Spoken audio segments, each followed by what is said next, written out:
أشهد أن لا إله إلا الله وحده لا شريك له وأشهد أن محمدا عبده ورسوله أما بعد فأعوذ بالله من الشيطان الرجيم بسم الله الرحمن الرحيم الحمد لله رب العالمين الرحمن الرحيم مالك يوم الدين إياك نعبد وإياك نستعين اهدنا الصراط المستقيم صراط الذين أنعمت عليهم غير المغضوب عليهم ولا الضالين. Nasema naendelea kueleza matukio mbalimbali yatokayo baada ya Khaibar, ambayo tukio moja ni usuluhisho wa watu wa Tema. Pia Tema ilikuwa mji moja maarufu kwenye njia iendayo Siria kutoka Madina, ambao ulikuwa na umbali wa takriban kilomita 400 kutoka Madina. Mayahudi wa Tema walipopata habari za Khaibar, Fadak na Wadiul Qura, wao badala ya kupanga njama ya aina yote zidi ya Waislamu, wakimtuma mtu mmoja, waliomba kufanya suluhu, ambayo Mtume sallallahu alaihi wasallam akakubali na akawapa Mayahudi wa Tema ruhusa ya kuishi pamoja na mali zao kwenye maeneo yao. Wakati huo huo imeelezwa kisa na tukio la kuswali sala ya alfajiri kwa kuchelewa. Imesimuliwa na Abu Hurairah radhiyallahu ta'ala anhu ya kwamba Mtume sallallahu alaihi wasallam alirejea kutoka vita ya Khaibar na akaendelea kutembea usiku kucha. Alipohisi usingizi, akapiga kambi karibu na Madina ili kupumzika, na akamwambia Bilal ya kwamba usiku huu ulinde sala yetu, yani uendelee kuwa macho na wakati wa sala utuamshe. Kisha Bilal akasali nafali sawa na uwezo wake, yani akaendelea kuswali nafali usiku kucha ili asipate usingizi, na Mtume sallallahu alaihi wasallam na maswahaba zake wakalala.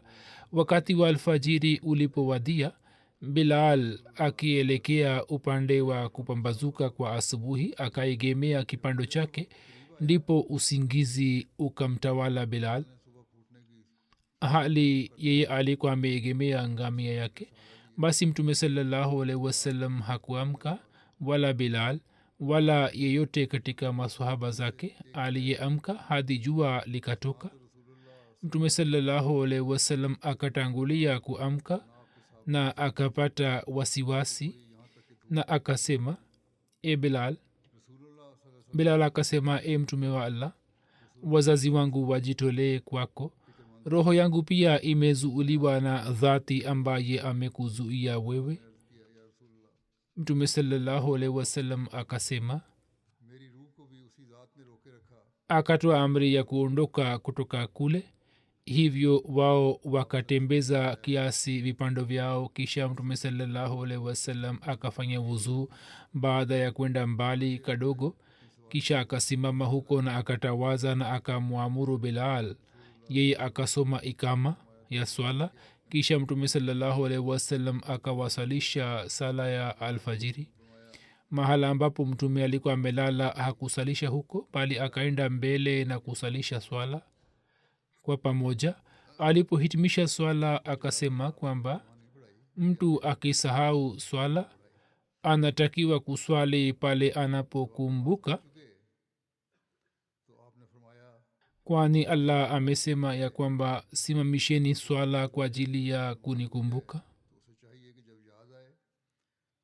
hapo iwe wazi ya kwamba tukio la kuchelewa katika sala ya alfajiri limeelezwa katika kumbukumbu za vita nyingi.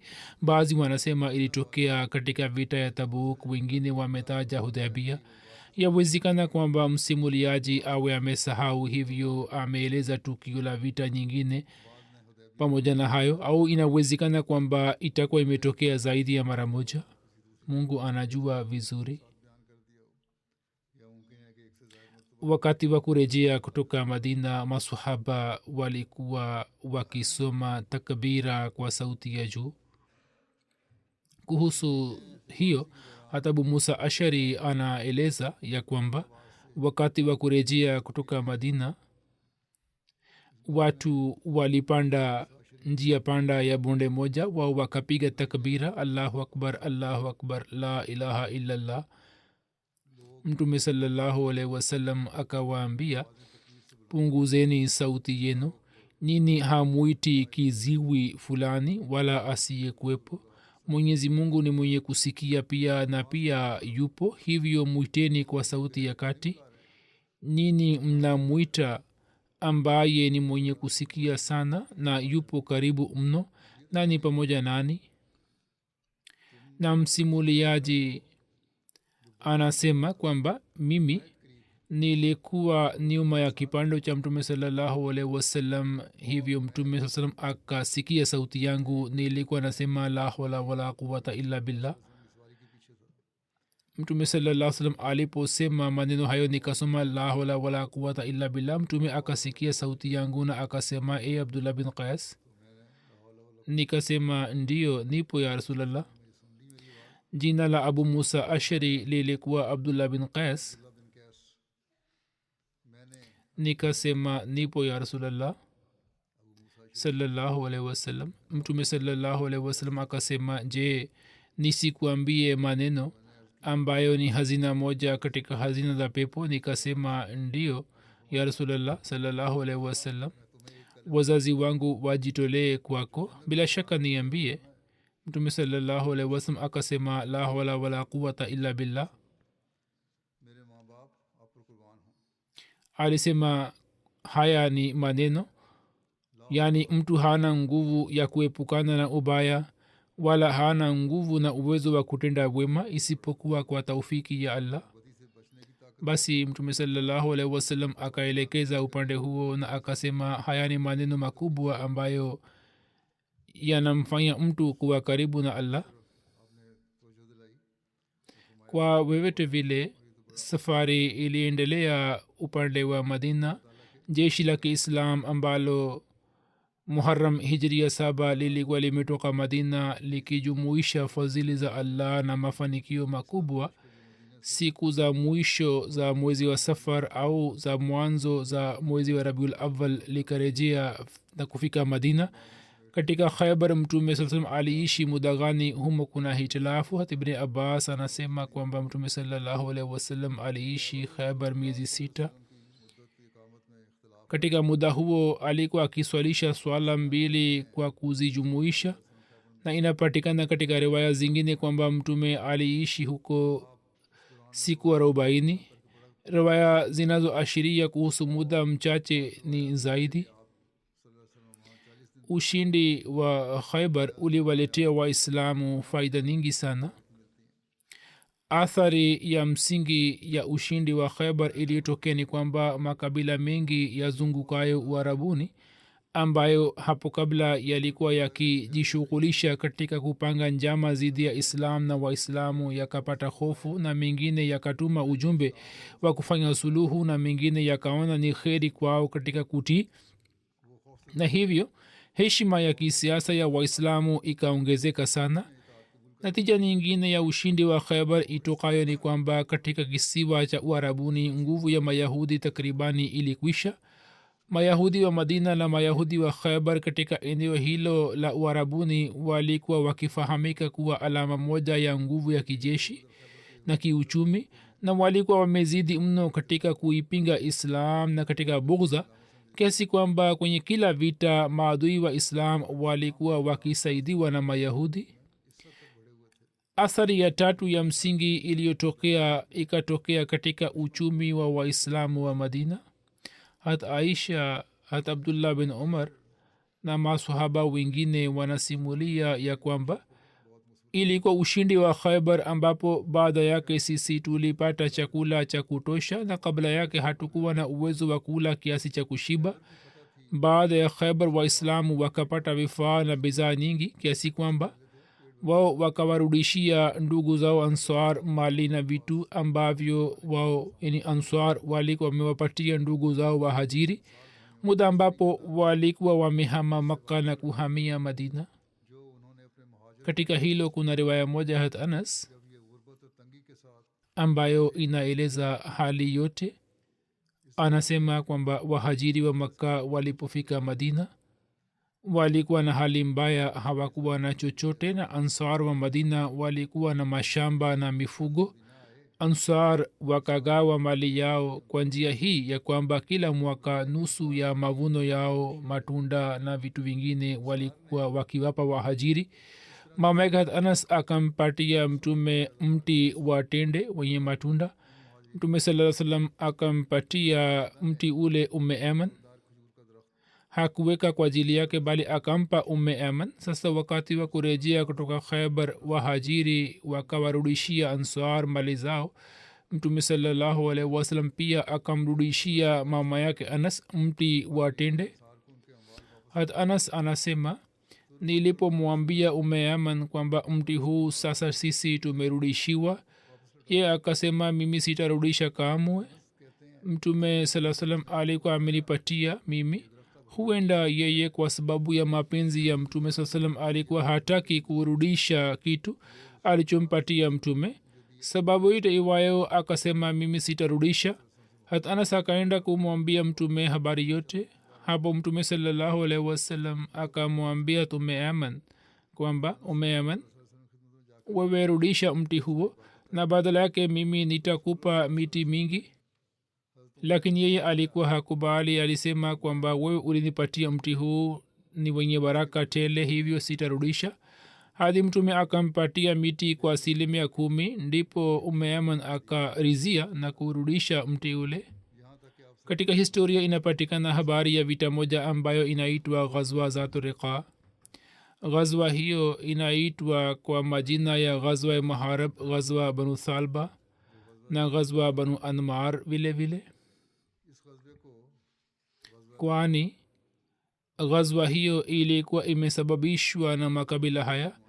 ghazwa zatu riqa imepewa jina la ghazwa zatul ajaib, kwani katika ghazwa hiyo yalikuwa yametokea matukio mengi ya ajabu pia. sababu ya kuita ghazwa hiyo kama zatu riqa inayoelezwa ni kwamba katika maeneo haya kulikuwa na mti moja au mlima ambao jina lake lilikuwa zatu riqa, hivyo kwa munasaba huo ghazwa hii ikapata jina hilo. kuna sababu nyingine ya kuipa jina ambayo hata Abu Musa Ashari ameeleza. anasema masahaba hawakuwa na vipando vya kutosha. hata huyu mwenyewe walikuwa watu 6 ambao walikuwa na kipando kimoja tu na walikuwa wakipanda kizamu. kwa sababu ya kutembea juu ya ardhi changarawe, yani ardhi ngumu, miguu ya masahaba ilikuwa imepata majeraha, nao wakifunika miguu na vitambaa vilivyochakaa walikuwa wakitembea. hata musa ashari hata miguu yake ilikuwa imepata majeraha, hadi kucha zake pia zilikuwa zimengoka. kutumia vitambaa kama hivi vinaitwa riqa, hivyo ghazwa hiyo ikapata jina kama zatu riqa. haya ni majina mbalimbali. katika sehemu nyingine imeandikwa ya kwamba ardhi ambapo vita hii ilitokea ilikuwa na rangi nyingi. wengine wameandika kwamba katika vita hii farasi wenye rangi mbalimbali walitumika. baadhi wameandika kwamba katika vita hii bendera zilikuwa zimetumika kama kufunika majeraha, au vitambaa hivi vilikuwa vimeshonwa na kutengenezwa bendera, hivyo imeitwa zatu riqa. baadhi wamesema kwamba kwa sababu ya kujumuika kwa mambo hayo yote, hiyo imepewa jina la zatu riqa. ghazwa hiyo jina jingine ni ghazwa salatul khauf, kwani katika ghazwa hii sala ya hofu ilikuwa imesaliwa.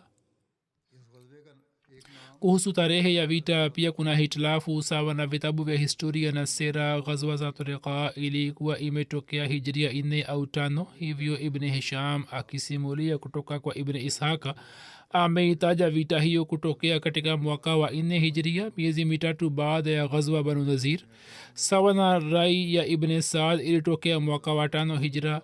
imam bukhari kwa kupitia ushahidi mmoja ameeleza kwamba ghazwa hii ilitokea baada ya ushindi wa khaybar kwenye mwaka wa 7 hijra, na ushahidi wenyewe ndio huu kwamba abu musa ashari alikuwepo katika vita hii, na kwa kuwa abu musa ashari alikuwa amesilimu baada ya ghazwa ya khaybar, hivyo mwaka wa 7 hijra unaeleweka na kuwa karibu zaidi na mantiki.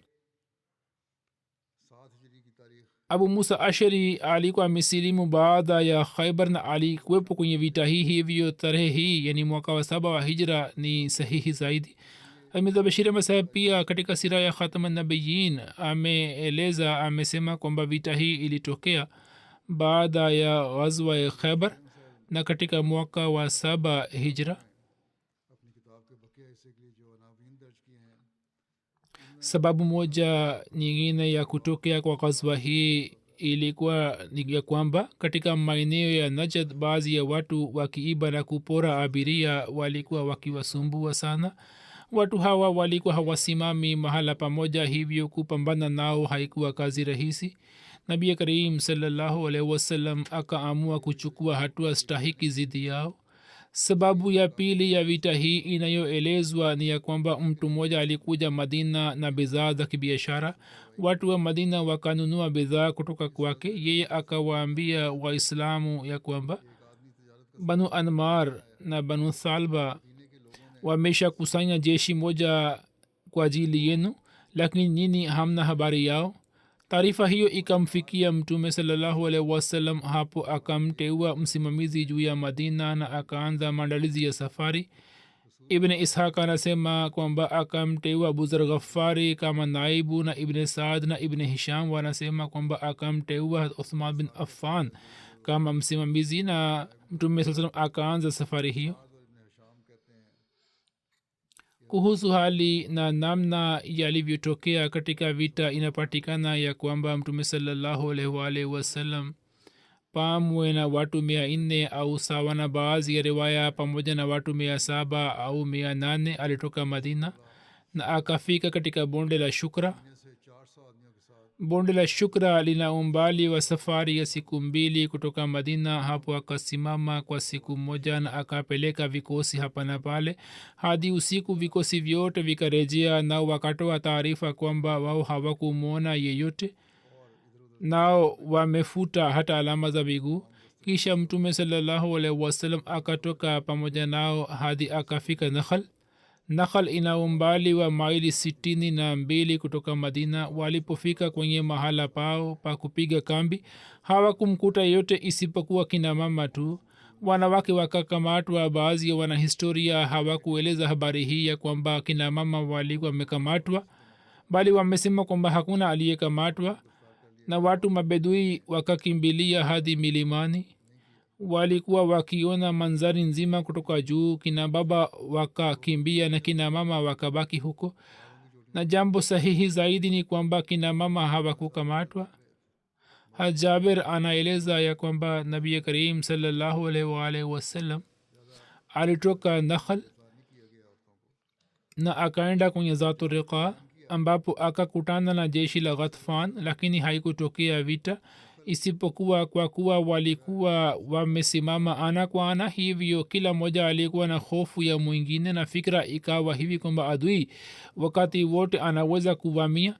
katika muda huo, kwa kuwa hatari ilikuwepo ya uvamizi na ushambulizi, muda wa swala ukafika. mtume akaswalisha sala ya hofu, yani sala ambamo watu kadhaa walishiriki. nusu ya watu walishiriki katika raka ya kwanza na kisha wakawa nyuma na wakaja mbele kundi la pili na wakaswali pamoja na mtume sallallahu alaihi wasallam. habari hiyo inapatikana katika sura an-nisa ndani ya Qur'an tukufu kwamba katika hali ya aina hiyo ya hofu mtu anaweza kuswali kwa njia gani ili adui asiweze kumshambulia. baki amesimulia kutoka kwa jaber ya kwamba mtume salallahu alaihi waalihi wasallam alisalisha sala ya azuhuri washirikina waliamua kuwashambulia waislamu na wakasema kwamba nini muache kisha kuna swala ambayo wanaipenda zaidi kuliko wana wao jibraili akamjia mtume salallahu alaihi wasallam akampatia habari ya njama ya maadui wakati wa sala moja wakawaacha na wakasema tutawashambulia waislamu wakati wa sala ijayo hiyo ni riwaya moja katika subulul huda kwamba taarifa ya mpango wa maadui jibrail akamletea mtume wakati wa asr akaswalisha sala ya hofu ibn saad anasema kwamba hiyo ilikuwa swala ya kwanza ya hofu aliyoisalisha mtume aliyeandika maelezo ya bukhari alama badruddin ani anaandika ya kwamba kuna hitilafu kuhusu sala ya hofu kwamba kwa mara ya kwanza katika mwaka gani amri yake ilishuka ni kauli ya maulamaa wengi ya kwamba kwa mara ya kwanza katika ghazwa za turiqa sala hiyo ilisaliwa sasa mwaka gani amri hiyo ikashuka kuhusu hiyo maulamaa wamehitilafiana mmoja amesema mwaka wa 4 mwingine anasema mwaka wa 5 mwaka wa 6 au mwingine ametaja mwaka wa 7 sawa na kauli moja sala ya hofu ilisaliwa kabla ya ghazwa badrul maut iliyotokea mwaka wa 4 hijria mwezi wa shawal wakati huo mtu mmoja aliwashambulia masahaba habari hii pia inapatikana katika historia mtume salallahu alaihi wasallam usiku mmoja alipiga kambi mahala fulani na wakati ule upepo mkali uliko ukivuma mtume akawaambia masahaba kwamba ni nani ambaye usiku huu atanilinda hapo ibad bin bishr na hat ammar bin yasir wakasimama na wakasema kwamba sisi tutakulinda kisha wote wakapanda juu ya mlima hat abad bin bishr akamwambia hat ammar bin yasir kwamba mwanzoni mimi nitalinda na akamwambia kwamba wewe unaweza kulala na katika sehemu ya mwisho ya usiku wewe ulinde ili mimi nilale hivyo hat ammar bin yasir akalala na abad bin bishr akasimama na akaanza kuswali yeye alipokuwa na swali inaelezwa ya kwamba wakati wa usiku mtu mmoja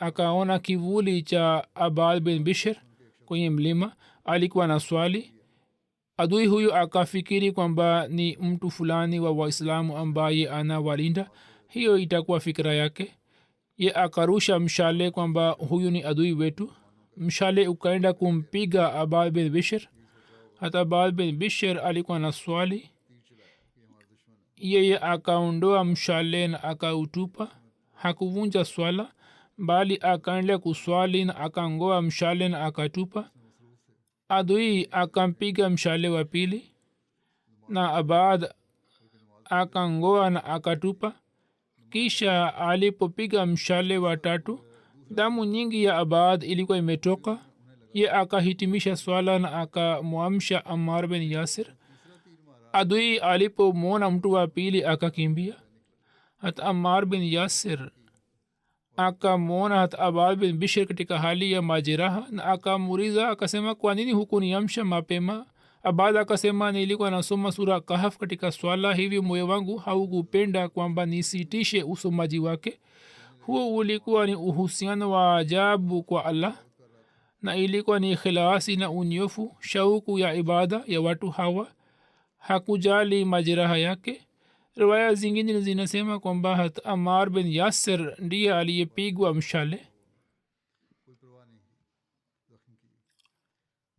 kwa vitu vile baada ya siku 15 mtume salallahu alaihi wasallam akarejea madina na akamtuma joal bin suraka kwenda mbele ili yeye awapatie watu wa madina habari njema kwamba waislamu hawajambo hajaber anasimulia ya kwamba mtume salallahu alaihi waalihi wasallam alipofika kwenye eneo la sarar ambalo lina umbali wa maili 3 kutoka madina akatoa amri ya kuchinja ngamia na akaishi kule siku nzima na waislam pia walikuwa pamoja naye na muda wa jioni akaingia madina, yani muda wa jioni mtume saa salam akaingia madina na sisi pia tulikuwa pamoja naye katika ghazwa hiyo. Yakatokea matukio ya kimuujiza kama nilivyoeleza kwamba inaitwa ghazwa yenye miujiza. moja ni kuhusu adui aliyenyosha upanga juu ya mtume sallallahu alaihi wasallam. Jabir bin abdullah anasema ya kwamba yeye pamoja na mtume sallallahu alaihi wasallam alienda upande wa Najd katika vita moja. Watu wakakuta muda wa mchana kwenye bonde moja lenye miiba mingi. Mtume akapiga kambi. Wakati ule jua lilikuwa limetoka sana na watu wakaanza kutafuta kivuli cha miti na wakaanza kupumzika hapa na pale. Mtume sasa akapumzika chini ya mti moja mkalitisi na akaninginiza upanga wake. Jabir anasema tukalala kidogo, kisha tukaona kwamba mtume saa salam anatuita. Tukaenda kwake na tukaona kwamba bedui moja amekaa karibu yake. Mtume saa salam akasema kwamba huyu alikuwa ameshika upanga wangu na nilikuwa nimelala. Nikaamka na nikaona upanga wangu huu mkononi mwake. Akaniambia kwamba nani atakusalimisha kutoka kwangu? Nikasema kwamba Allah. Yeye akaweka upanga kwenye kifuniko chake na huyu amekaa hapa. Mtume hakumpatia adhabu yoyote. Jina lake lilikuwa Ghauras bin Haris. Wengine wanasema kwamba alikuwa anaitwa Ghorak. Wengine wamesema kwamba alikuwa Gweres. Na kuhusu mtu huyo inaelezwa ya kwamba alikuwa amekubali Islam, na pia wanasema kwamba hakukubali Islam isipokuwa alikuwa ameahidi kwamba siku za usoni hatakuja kupigana na mtume sallallahu alaihi wasallam. Tukio kama hilo katika riwaya nyingine pia inapatikana, ambapo mtu aitwaye Dusur alimshambulia mtume sallallahu alaihi wasallam. Baadhi ya maulama wamesema kwamba ni tukio moja tu, ilhali wengine wanasema kwamba ni matukio mawili tofauti yalitokea katika maeneo tofauti. Tukio ambapo Dusur alimshambulia mtume lilitokea mwaka wa 3 hijra katika ghazwa zi Amr au ghazwa Bani Ghatfan. Wakati wa kurejea kutoka ghazwa Bani Ghatfan, washirikina walipomwona mtume akipumzika akiwa peke yake, hapo wakaja kwa Dusur kiongozi wao. Mtu huyo alikuwa shujaa kuliko wote. Washirikina wakasema kwamba saizi mtume amepumzika akiwa peke yake, sasa ni kazi yake kwamba uende ukapambane naye. Riwaya moja inasema kwamba Dusur alipomwona mtume akipumzika akasema kwamba ikiwa wakati huu nisimue Muhammad sallallahu alaihi wasallam, basi Allah mwenyewe aniangamize. Kwa kusema hayo, Dusur akatoka akiniosha upanga na kisha akafika karibu na mtume sallallahu alaihi wasallam kwenye kichwa chake, na ghafla akamuita akasema kwamba leo, au akasema kwamba sasa muda huu nani anaweza kukusalimisha kutoka kwangu? Mtume akasema kwa utulivu kwamba Mungu atanisalimisha. Hapo ye akaanguka chini na upanga ukadondoka kwenye mkono wake.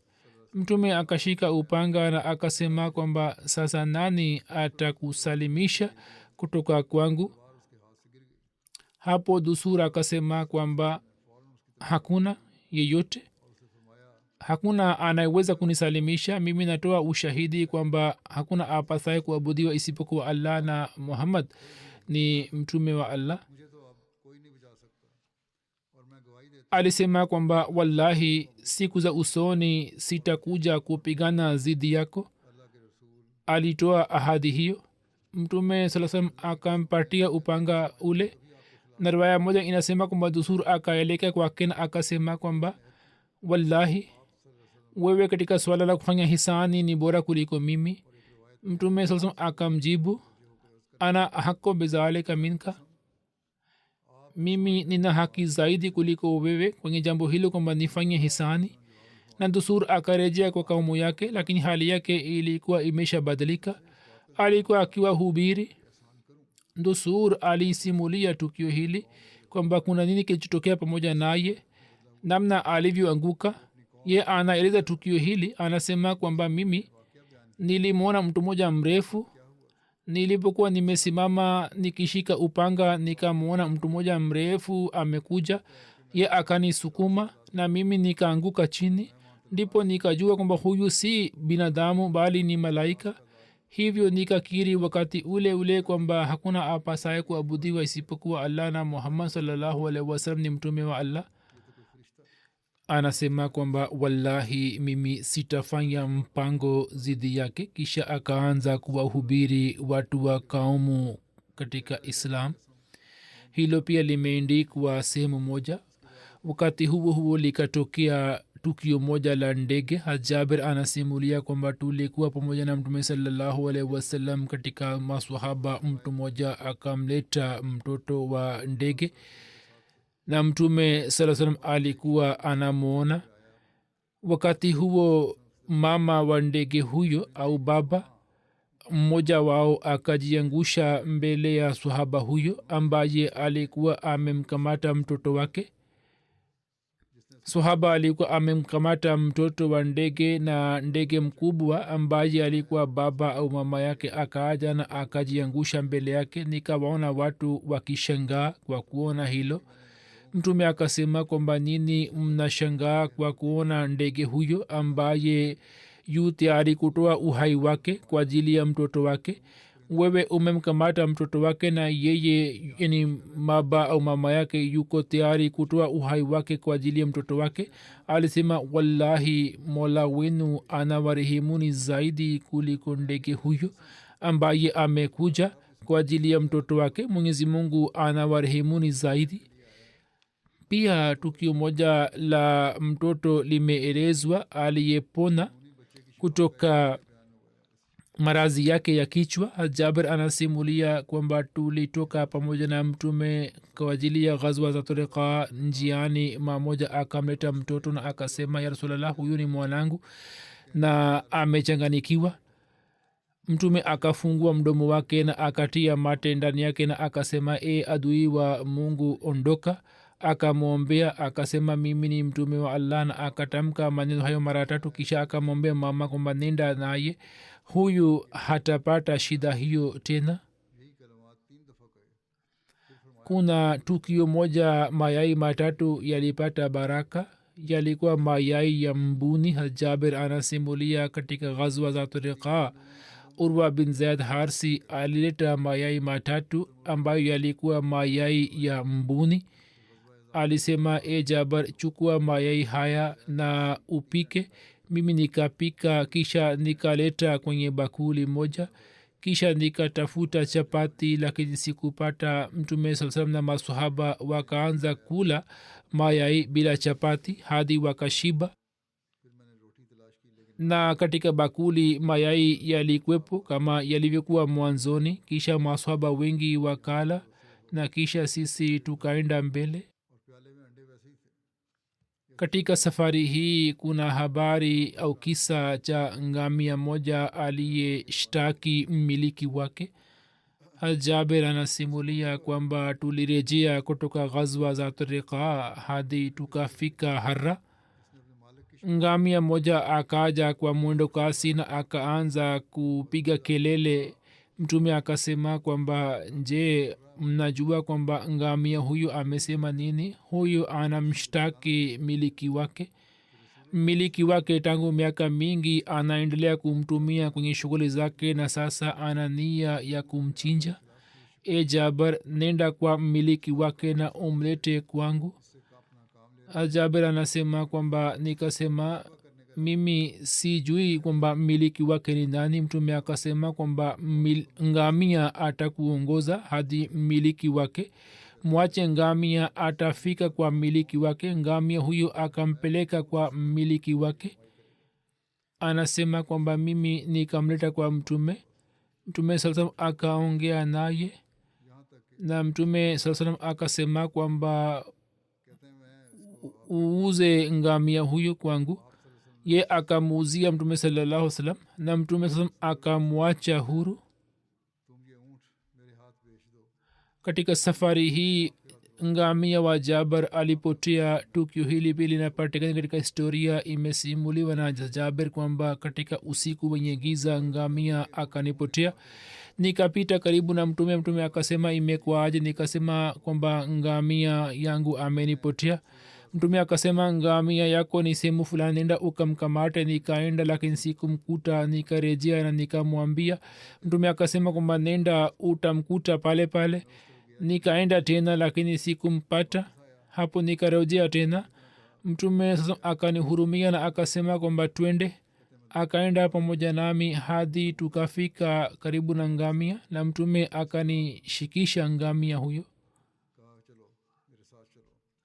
kuna tukio jingine kuhusu ngamia aliyekuwa mbivu. katika safari hii jaber bin abdullah anasimulia kwamba nilikuwa pamoja na mtume saa salam. ngamia yangu akachoka. nabii saa salam akaja kwangu na akasema jaber. nikasema ndio. akasema kwamba imekwaje? nikasema kwamba ngamia yangu amechoka na mimi nimekuwa nyuma. mtume akashuka kutoka kipando chake na akasema kwamba je, unayo maji? nikasema ndio. kisha nikaleta bakuli ya maji. mtume akapulizia humo na akamiminia maji juu ya kichwa na mgongo wa ngamia huyo, na kisha akasema nipatie fimbo. mimi nikampatia fimbo, au anasema kwamba mimi nikakata tawi moja la mti na nikampatia mtume. mtume akapiga ngamia huyo kidogo na fimbo na akaanza kumbuta. akasema kwamba upande juu yake. nikapanda juu ya ngamia, nikamwona kwamba ngamia akawa na mwendo kasi hadi nikaanza kumzuia ngamia ili asiende mbele kuliko mtume. anasema nikaanza kutembea pamoja na mtume. mtume akaanza kuongea nami na akaniuliza kwamba je, umeoa? nikasema kwamba ndio. akaniuliza kwamba nani huyu, ni bikira au ni mjane? nikasema kwamba ni mjane. akasema kwamba kwa nini hukumoa bikira? wewe ni kijana, wewe ungecheza naye na ye angecheza nawe. nikasema kwamba nina dada, baba yake jaber alikuwa amewawa shahidi katika vita ya Uhud, na ye alikuwa na mabinti 7 ambao walikuwa dada zake jaber. anasema nilimwambia mtume kwamba nikafikiri ni moe mwanamke ambaye awatie moyo, yani awalee dada zangu. kisha mtume akasema kwamba sasa unakaribia kufika nyumbani. ukifika nyumbani uwe na tahadhari. akanisihi. kisha mtume akasema kwamba je, unauza ngamia huyo? nikasema kwamba ndio. mtume saa salam akanunua kwa okia moja ya fedha. kisha mtume akafika madina kabla yangu na mimi nikafika asubuhi ijayo. tukaja miskitini, nikamkuta mtume kwenye mlango wa miskiti. mtume akasema umefika saizi? nikasema ndio. akasema kwamba mwache ngamia yako na nenda miskitini ukaswali raka 2. nikaenda ndani nikaswali. kisha mtume akamwambia bilal kwamba umpatie jaber okia moja fedha kwa kupima bei ambayo ilikuwa imepangwa njiani. bilal akanipatia kwa kupima na akanipatia zaidi. kisha nikarejea. mtume akasema kwamba umlete jaber kwangu. jaber anasema nikasema moyoni kwamba sasa mtume atanirudisha ngamia yangu, na mimi nilikuwa sipendi jambo hilo. mtume akasema kwamba chukua ngamia yako na pia weka bei hiyo kwako. yani jaber alikuwa na fikira kwamba mtume atarudisha ngamia na mimi nitalazimika kumpatia hela ile. mtume akasema kwamba hela pia chukua na ngamia pia chukua. yani mtume hakumwambia kwamba yeye amrudishie bei ya ngamia au hela ile ya ngamia. maji yalipata baraka katika miujiza hiyo. tukio moja hili linapatikana. jaber anasema katika vita hiyo safari moja mtume saa salam alisema, e jaber, watangazie watu watawaze. nikasema tawazeni.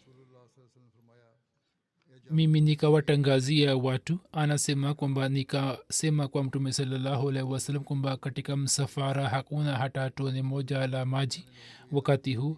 mtume akasema kwamba uende kwa answari fulani bin fulani na angalia kama kwenye mtungi wake kuna chochote.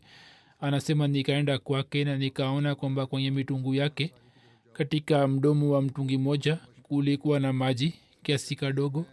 Kama ningemiminia sehemu yake iliyokavu ingekunywa, yani maji yenyewe yalikuwa madogo sana. Nikaja kwa mtume saa salam na nikasema kwamba katika mdomo wa mtungi ule nimekuta maji kiasi kadogo sana, kama ningemiminia sehemu yake iliyokavu itakunywa. Mtume akasema kwamba lete kwangu. Nikaleta kwake. Mtume akashika kwa mkono wake na kisha akaanza kufanya dua. Sijui kwamba akasema nini. Kisha mtume alikuwa anakandamiza kwa mkono wake na kisha ye akanipatia na akasema kwamba e Jabar, lete beseni moja kubwa. Nikaleta beseni moja kubwa na kuweka mbele ya mtume saa salam. Mtume saa salam kwenye beseni ile akainua mikono yake hivi na kisha akasambaza vidole vyake, yani kwanza akasambaza mikono kwenye beseni na kisha akaweka mikono chini ndani yake. Kwanza akasambaza na kisha akapeleka kwenye sehemu yake ya chini na akasema e Jabar, miminia juu ya mikono yangu na soma bismillah. Matone ya maji uendelee kumiminia juu ya mikono yangu. Nikaanza kumiminia na kusoma bismillah. Nikaona maji yalianza kutoka katikati ya vidole vyake kama chimchim inavyobubujika hadi beseni ile ikajaa. Mtume akasema e Jabar, nenda kwa kula mtu ambaye anahitaji maji. Anasema watu wakaja na wakanywa na wakashiba. Anasema kwamba nikasema kama kuna mwingine anahitaji maji. Kisha mtume saa salam akaondoa mkono kwenye besini ile na ile iliko imejaa na maji. Kuhusu miujiza ya namna hiyo ya nabii karim sallallahu alaihi wasallam hat masihi maud alaihi wassalam anasema katika daraja hii ya liqa saa nyingine mambo yanatokea kwa binadamu ambayo inaonekana yamezidi kuliko nguvu za kibinadamu na yanakuwa na rangi ya Mungu ndani yake, kama vile mtume wetu mtukufu sallallahu alaihi wa alihi wasallam katika vita ya Badr alirusha gao la mchanga juu ya makafiri na hakutupa gao la mchanga kwa dua yote, bali akarusha kwa nguvu ya kiroho. Lakini gao hilo likaonyesha nguvu ya Mungu na athari ikapatikana juu ya jeshi la maadui, na kila mmoja wao akapata athari kwenye macho yao na wote wakawa kama vipofu na kiherehere na wasiwasi ikatokea kati yao hadi wakaanza kukimbia kama wenda wazimu. Kuhusu muujiza huo Mwenyezi Mungu anatoa ishara katika aya hii kwamba wama ramaita iz ramaita walakin Allah rama, yani ulipotupa gao hili la mchanga hukutupa wewe bali Mungu ndiye aliyetupa. Yani huko nyuma nguvu ya kimungu ikafanya kazi na hiyo haikuwa kazi ya nguvu ya kibinadamu. Vivyo hivyo muujiza mwingine wa mtume ni wa shakul qamar uliozihiri kwa nguvu hiyo hiyo ya Mungu, na haikuwa dua pamoja na muujiza huo, kwani kwa ishara ya kidole kilichokuwa kimejaa nguvu ya Mungu muujiza huo ukatokea. Na ipo miujiza mingine ya namna hiyo ambayo mtume alionyesha kwa kupitia nguvu yake ya kidhati, ambayo kwayo haikuwa dua yoyote.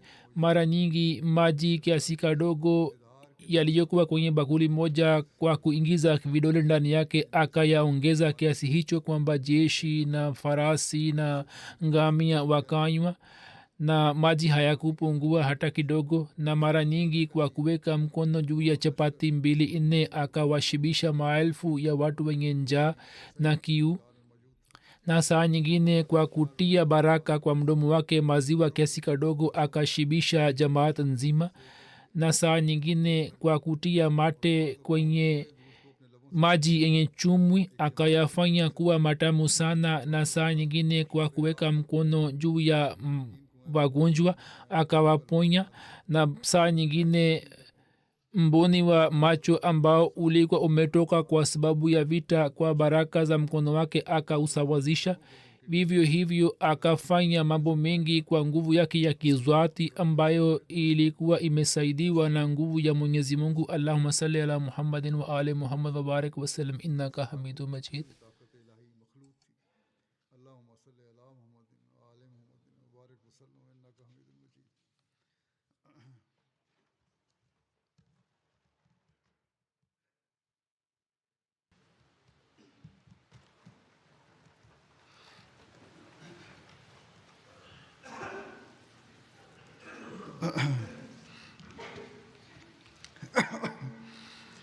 الحمد لله الحمد لله نحمده ونستعينه ونستغفره ونؤمن به ونتوكل عليه ونعوذ بالله من شرور أنفسنا ومن سيئات أعمالنا من يهده الله فلا مضل له ومن يضلل فلا هادي له ونشهد أن لا إله إلا الله ونشهد أن محمدا عبده ورسوله. عباد الله رحمكم الله إن الله يأمر بالعدل والإحسان وإيتاء ذي القربى وينهى عن الفحشاء والمنكر والبغي يعظكم لعلكم تذكرون. اذكروا الله يذكركم وادعوه يستجب لكم ولذكر الله أكبر.